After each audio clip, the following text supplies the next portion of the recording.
देशाचे प्रधानमंत्री आदरणीय नरेंद्रभाई मोदी यांच्या नेतृत्वात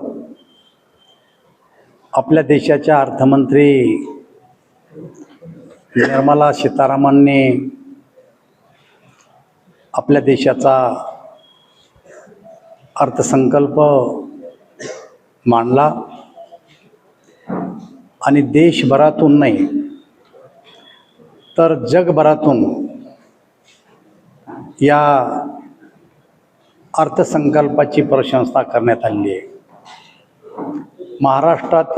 महाराष्ट्राला देशाचं ग्रोथ इंजिन मानून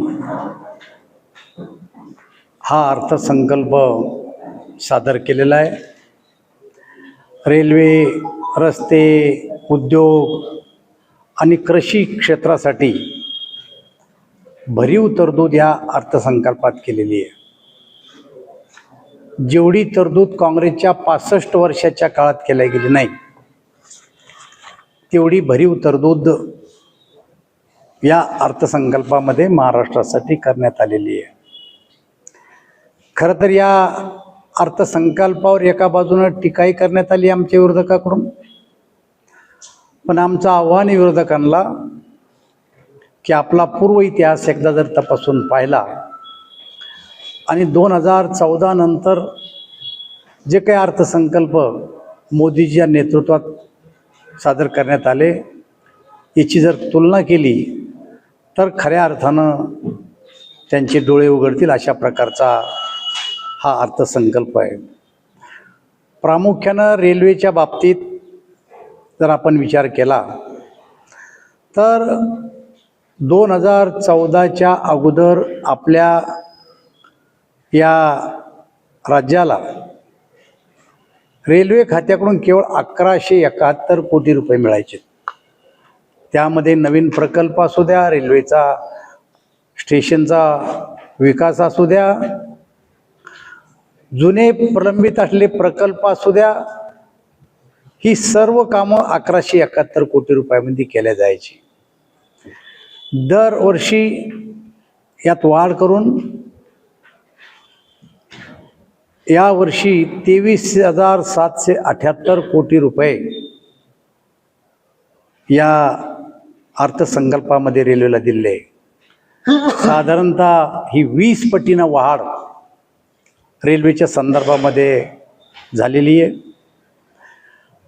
आपल्या देशामध्ये 7 हायस्पीड रेल्वे कॉरिडॉर याचा सर्वे झालेला होता ज्यावेळेस मी रेल्वे मंत्री होतो. त्यामध्ये प्रामुख्यानं भविष्यामध्ये 7 रेल्वे हायस्पीड कॉरिडॉर करायची संकल्पना होती. त्याचं मोजमाप झालं होतं, त्याचे अंदाजपत्रकं तयार झाले होते. त्यामध्ये वाराणसीपासून तर दिल्ली, न्यू जलपाईगुडीपासून दिल्ली आणि प्रामुख्यानं जर सूचना करायची असेल तर या शहरात रेल्वे मंत्री आले त्या टायमाला मुंबई नागपूर हा जो समृद्धी महामार्ग आहे हाही महामार्ग त्या हायस्पीडमध्ये आपण सर्वे केला होता. परंतु तो हायस्पीड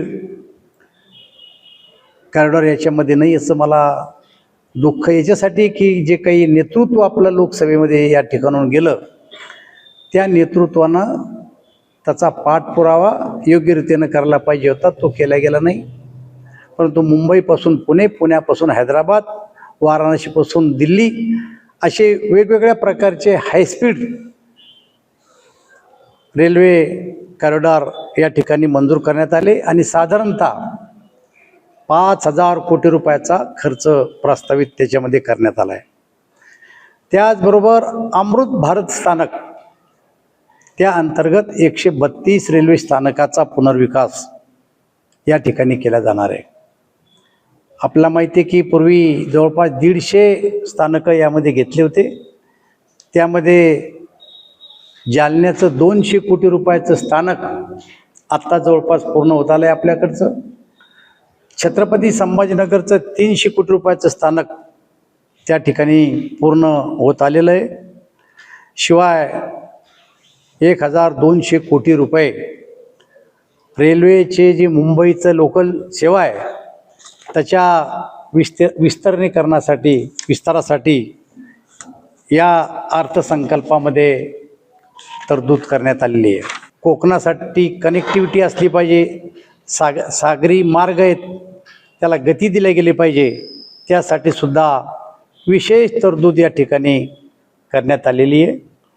रस्ते, रेल्वे, त्याचबरोबर उद्योग धंद्यासाठी सुद्धा मोठ्या प्रमाणात सरकारनं तरतूद केली गेली आहे.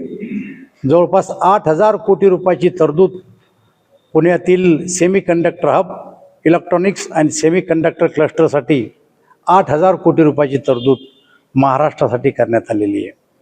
आपल्याला माहिती आहे की वाढवण बंदर आता जे नव्यानं आपलं होतं आहे पालघरजवळ, या बंदराच्या कनेक्टिव्हिटीसाठी 2500 कोटी. देशातलं सगळ्यात मोठं हे बंदर होणार आहे आणि ते चारही बाजूंना जर जोडलं तर दळणवळणाची साधनं वाढतील आणि लॉजिस्टिकवरचा आपला खर्च कमी होईल. या दृष्टीनं आपल्या देशाच्या प्रधानमंत्र्यांनी हा एक प्रकल्प हाती घेतलेला आहे. त्यासाठी 2500 कोटी रुपयाची तरतूद या ठिकाणी करण्यात आलेली आहे. कोकणामध्ये प्रामुख्यानं काजू नारळ बोर्ड आहे. काजू नारळ प्रक्रिया उद्योगाला चालना देण्यासाठी 500 कोटी रुपयाची तरतूद आपल्याला या अर्थसंकल्पामध्ये करण्यात आलेली आहे. आपल्या महाराष्ट्रामध्ये गेले अनेक वर्ष काही सिंचन प्रकल्प अपूर्ण अवस्थेत पडू नये, त्या सिंचन प्रकल्पाला 3500 कोटी रुपयाची तरतूद या अर्थसंकल्पात केलेली आहे. लखपती दीदी प्रधानमंत्र्याचा हा महत्त्वाकांक्षी कार्यक्रम आहे. महाराष्ट्रातील 25 लाख महिलांना यावर्षी लखपती दीदी बनवण्याचं उद्दिष्ट आपल्या देशाच्या प्रधानमंत्र्यांनी ठेवलेलं आहे आणि त्यामुळं महिलांना या माध्यमातून एक प्रकारची रोजगाराची संधी या ठिकाणी उपलब्ध होणार आहे. याबरोबरच जसं उद्योग असेल, रस्ते असेल, रेल्वे असेल, अन्य बाबीवर जसा खर्च केला तर आरोग्य आणि शिक्षणावर सुद्धा तेवढाच शासनानं लक्ष दिलेलं आहे. नवीन मेडिकल कॉलेज महाराष्ट्रामध्ये 3 नवीन मेडिकल कॉलेज यासाठी निधी देण्याचं आपल्या अर्थसंकल्पात म्हणलं आहे. शिवाय महाराष्ट्रातले जे 36 जिल्हे आहेत, या संपूर्ण 36 जिल्ह्यामध्ये मुलींच्यासाठी वसतिगृह सुरू करण्यासाठी सुद्धा 1000 कोटी रुपयाची तरतूद आपल्या या अर्थसंकल्पामध्ये करण्यात आली आहे.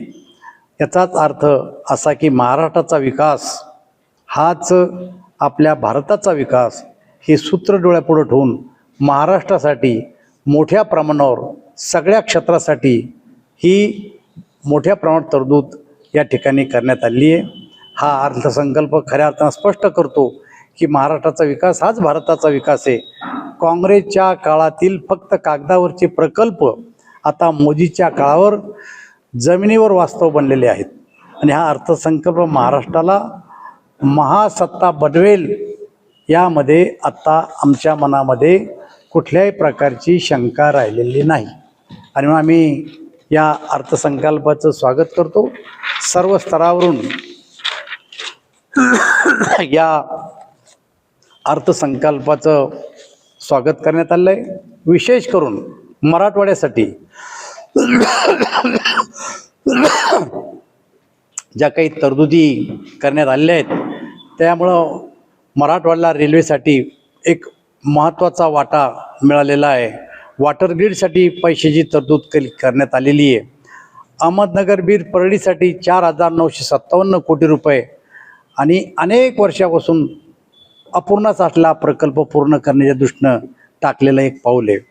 जालना जळगावसाठी 5,800 कोटी रुपये मंजूर करण्यात आले. त्यामुळे मराठवाडा, उत्तर महाराष्ट्र, ऑरिक सिटी, नवीन इंडस्ट्रीयल टाउनशिप यासाठी विशेष निधी उपलब्ध करून मराठवाड्यात नवीन मॅन्युफॅक्चर हब बनेल अशा प्रकारचा प्रयत्न या ठिकाणी करण्यात आला आहे. नांदेड वर्धा रेल्वेचा आपला एक प्रकल्प चालू आहे. काँग्रेसच्या काळामध्ये फक्त सँक्शन झाला होता आणि तो अजून पूर्ण झाला नव्हता. मी मंत्री असताना आपण मोठ्या प्रमाणावर तरतूद केली आणि आत्ताच्या अर्थसंकल्पामध्ये पुन्हा 3,445 कोटी रुपयाची तरतूद मोदीच्या नेतृत्वाखाली आमच्या सरकारनं केलेली आहे. कापूस उत्पादक पट्ट्यातील वाहतूक स्वस्त आणि जलद होईल यासाठी मोठ्या प्रमाणावर या रेल्वे मार्गाचा फायदा होणार आहे. छत्रपती संभाजीनगरसाठी 5 वर्षाचा CR प्रोग्राम अंतर्गत 5,000 कोटीची तरतूद छत्रपती संभाजीनगरसाठी करण्यात आली आहे. यामध्ये 5 लाखापेक्षा जास्त लोकसंख्या असलेल्या शहरांना आर्थिक, औद्योगिक आणि पायाभूत सुविधा विकास करण्यासाठी प्रस्तावित निधी देण्यात आलेला आहे. मराठवाडा छत्रपती संभाजीनगर शहराला याचा फायदा होणार आहे. या योजनेअंतर्गत 5 वर्षात 5,000 कोटी रुपयेपर्यंतचा प्रोत्साहन निधी छत्रपती संभाजीनगरला मिळू शकतो. या योजनेद्वारे रोजगार निर्मिती, गुंतवणूक वाढ आणि शहराचा नियोजनबद्ध विकास या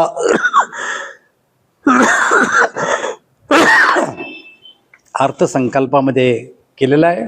महाराष्ट्रासाठी, मराठवाड्यासाठी आणि 5 लाख वस्तीच्या शहरासाठी ज्या काही तरतुदी या अर्थसंकल्पात केलेल्या आहे त्या सर्वसामान्य माणसाला समोर ठेवून शहराचा आणि ग्रामीण भागाचा, कृषीचा आणि औद्योगिक क्षेत्राचा, आरोग्याचा आणि शिक्षणाचा विकास कसा होईल यावर पूर्णपणे लक्ष केंद्रित करून हा अर्थसंकल्प सादर करण्यात आलेला आहे.